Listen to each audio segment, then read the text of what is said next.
Bonjour à tous, aujourd'hui nous allons parler des états de la matière. Alors sur cette vidéo, j'attends de vous que vous écriviez ce qui est écrit et ce qui est expliqué comme si c'était un cours. Ça vous sert de cours et ça doit être noté dans le cahier, ça pourra vous servir lors des évaluations et je vérifierai que ça s'y trouve bien parce que ça y a sa place. Alors, sur Terre, la matière se trouve sous trois états. On la trouve sous l'état solide, on la trouve à l'état liquide et on la trouve à l'état gazeuse. Nous allons maintenant détailler ces trois états afin de leur donner des propriétés et des exemples. L'état solide. On peut attraper avec les mains la matière à l'état solide. Tout objet qu'on tient dans les mains, qu'on peut soulever, c'est un objet à l'état solide. Sa forme est déterminée, à moins qu'on le casse, à moins qu'on force dessus pour lui changer sa forme, mais il a une forme déterminée. Elle ne dépend de rien d'autre que de lui-même au début. Elle peut être déformable ou en poudre. Effectivement, il existe des objets qui sont en poudre, mais ça reste des solides. Alors des exemples, vous avez une gomme, vous avez une règle, donc ça sont des objets qu'on peut attraper et qui ont une forme parfaitement déterminée. Il y a le sel, donc ça c'est une poudre. En fait, c'est plein de petits grains de matière solide. Et enfin, par exemple, une bouche d'égout, que vous avez tous déjà rencontré, c'est même très solide. Il y a aussi l'état liquide.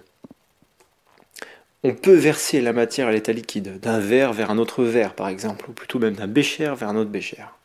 Elle prend la forme du récipient. Lorsque vous versez un liquide, par exemple dans un verre, le liquide va remplir le récipient par le fond et il prendra la forme de l'intérieur du récipient. On peut passer la main à travers.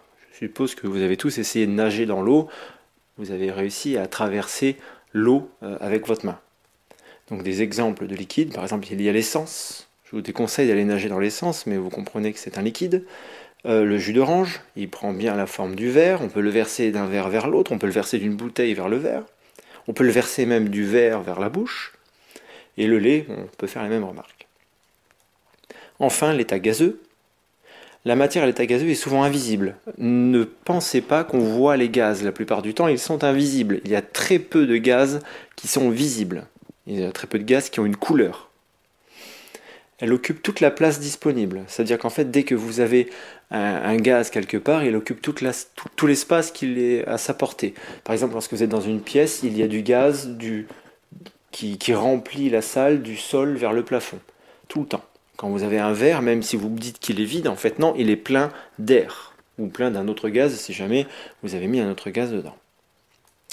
On peut passer aussi la main à travers comme les liquides, mais sauf que cette fois-ci c'est beaucoup plus simple.